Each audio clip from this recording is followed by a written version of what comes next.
अस्सलाम वालेकुम जी, this is वक़ार रियाज़, आपको डिजिटल प्लेटफ़ॉर्म में खुशामदीद। सब्सक्राइब करें, लाइक करें, शेयर करें, शुक्रिया। सुहेल अफ़रीदी साहब इन ट्रबल हैं। सुहेल अफ़रीदी साहब जज़्बात के बहाव में कोड ऑफ़ कंडक्ट की ख़िलाफ़ वर्ज़ी करके उसकी धज्जियाँ बिखेरते हुए, क्योंकि इलेक्शन कैंपेन आपको पता है एक मख़सूस टाइम है, उसमें सरकार अपने फंड, सरकार अपना असर-ओ-सरू, सरकारी मशीनरी या कोई भी ऐसी चीज़ इस्तेमाल नहीं कर सकती जो इलेक्शन को कंट्रोवर्शियल कर सकते हैं, ट्रांसपेरेंसी को हर्ट कर सकते हैं, डैमेज कर सकते हैं, अफ़ेक्ट कर सकते हैं। तो इस तरह लेवल प्लेइंग फ़ील्ड होता है। जैसे कि अभी एक बड़ी अच्छी एग्ज़ाम्पल इलेक्शन कमीशन ने की है कि सरकार जो वफ़ाकी वज़ीर हैं अवैस लगारी साहब, उनको भी नोटिस हुआ है और एक हुज़ैफ़ा साहब हैं, उनको भी एक नोटिस हुआ है। तो अफ़रीदी साहब, सुहेल अफ़रीदी साहब भी जो हैं, वो कानून से कोई बालातर नहीं है। तो जज़्बात के बहाव में जो रैलियाँ वहाँ पे जनाब अपना तकरीर करते हुए, कैंपेन करते हुए, हालाँकि एक वज़ीर आला कोई ज़ेब नहीं देता कि वो एक हल्के में जाके पूरी कैंपेन करे। ख़ैर जनाब जो है वो कैंपेन कर रहे थे और इंतज़ामिया को, पुलिस को, इलेक्शन कमीशन को मुबैय्यना तौर पे क्योंकि जज़्बात के बहाव में इंसान फिर मुबैय्यना तौर पे और सियाक़ो-सबाक़ से हटकर ये एक बड़ा अच्छा जुमला है जो हमारे बड़ा कसरत से इस्तेमाल होता है कि जब आप बकवास करते हो अपने जज़्बात में वो आप सारा कुछ बोल जाते हैं और फिर जब बात आती है कि एक्शन होगा आपके खिलाफ कोई एक्शन हो, आपको तलब किया जाए, जैसे इलेक्शन कमीशन ने आपको हुक्म दिया कि जनाब हाज़िर हों और शहनाज़ अयूब की जो कैंपेन के लिए आप गए थे उनको भी पेश होने का हुक्म है। तो इन्होंने कोड ऑफ कंडक्ट की खिलाफवर्ज़ी की है, इन्होंने इनको तलब किया गया था कि आपने कानून की खिलाफवर्ज़ी की है।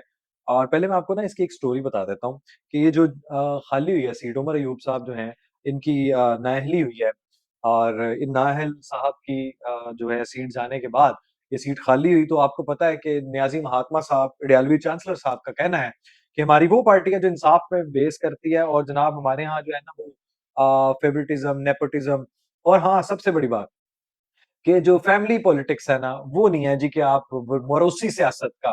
तो उमर अयूब साहब ने जिनको ये सीट का पीटीआई ने जिसको ये सीट देने का वादा और नामज़द किया है और जिनको इलेक्शन लड़वा रहे हैं, उनका नाम शहनाज़ अयूब है, मेरा ख़्याल है वो इनकी वाइफ़ हैं उमर अयूब साहब की। तो ये फैमिली पॉलिटिक्स मोरूसी सियासत नहीं है, ये तो आपके वैसे पूरी फैमिली और पूरी जो पार्टी है, वो पूरी लोटाक्रेसी है और आपने पकड़-पकड़ के, धकड़ के जो 2018 में आपको हवाले किए गए थे, तो पहले अपने वो कहते हैं ना शहबाज शरीफ साहब कह रहे थे अपनी मंजी तले डाँग फेर के देखें। तो पहले आप वो चेक करते हैं। अच्छा इसमें एक इंटरेस्टिंग स्टोरी ये है कि शहनाज़ अयूब साहबा मुबैय्यना तौर पे रिपोर्टेडली अ, इन्होंने आज तक कभी भी अवाम ने इनको नहीं देखा, ना ये अवाम में गई हैं क्योंकि ये अवाम की उम्मीदवार हैं और नामज़द हैं और अवाम के लिए जनाब इन्होंने बड़े काम करने हैं। लेकिन ये कभी किसी को मिली नहीं है, ना मिल रही हैं, ना कैंपेन कर रही हैं। इनकी जगह उमर अयूब साहब एक्टिव हैं जो कि खुद नाअहल हैं और जो है उनकी नाअहली के बाद मोमिना बासित साहब जो हैं, वो बड़ी मंज़र-ए-आम पे हैं और वो कैंपेन कर रही हैं। अब बताएँ अवाम में मोमिना बासित जाए और इलेक्शन जो है वो आपने जितवाना है शहनाज़ अयूब साहिबा को, तो क्या ये खुला तज़ाद नहीं है? ये भी आप चेक कर लें कि मोमिना बासित साहब किस कैपेसिटी में चले सियासी वर्कर तो हैं ही ना वो। लेकिन हुमायूँ अयूब साहब की जो है वो ये भी है कि मोमिना बासित साहब बड़ी अच्छी कैंपेन कर रही हैं और ये जो मैंडेट है, वो मोमिना बासित साहब को ही दिलवा दें फिर।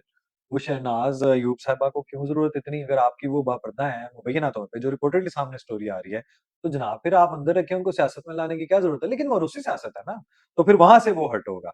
तो अभी जनाब सुहेल अफरीदी साहब को बुलाया गया लेकिन वो पेश नहीं हुए कि जी वो मसरूफ़ हैं। मसरूफ़ क्या होंगे जी?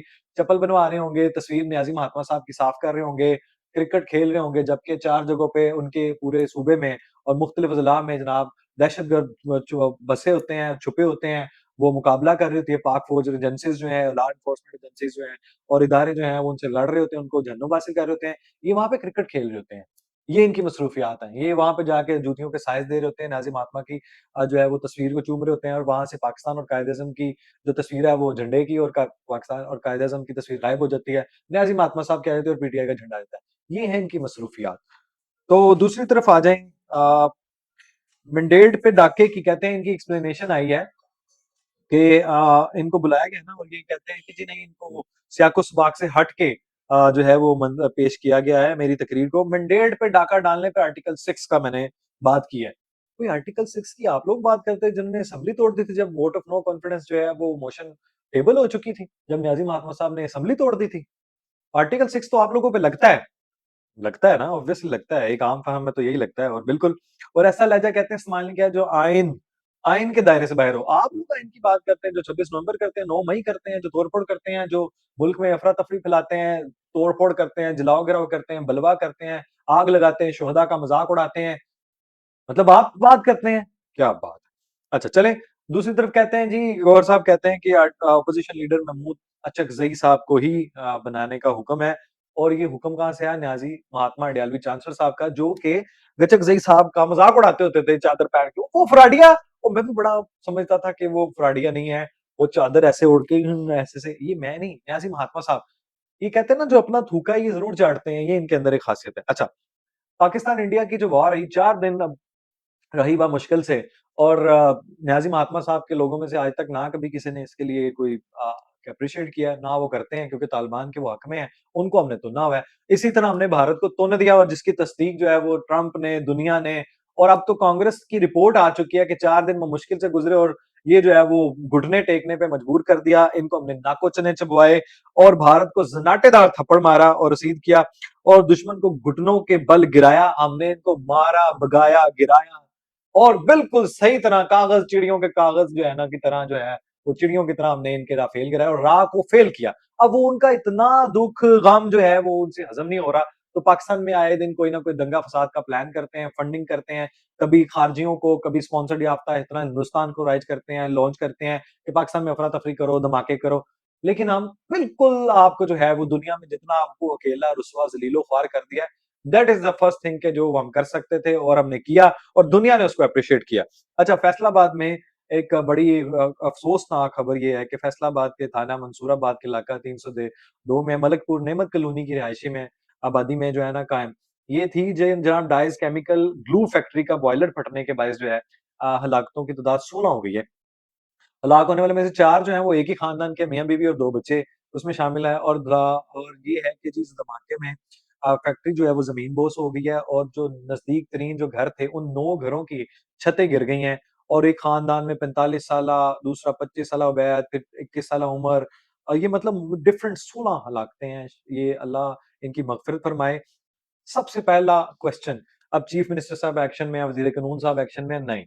आप मुझे बताएँ, इदारे जो हैं जो वहाँ पे काम करते हैं, चाहे वो एफडीए है, चाहे आपका कमिश्नर डिवीज़न है, आपकी टेपा है, जैसे जितने भी इदारे हैं, जो इंजीनियरिंग के हैं, कंस्ट्रक्शन के हैं, कोई कैसे किसी को जो है इजाज़त दे सकता है रिहायशी इलाके में? और कहा ये जाता है कि 25 साल से बाद, जो कि डिप्टी कमिश्नर साहब की एक प्रेस कॉन्फ्रेंस है, तो फिर रिहायशियों को किसने आबाद किया फैक्ट्री एरिया में?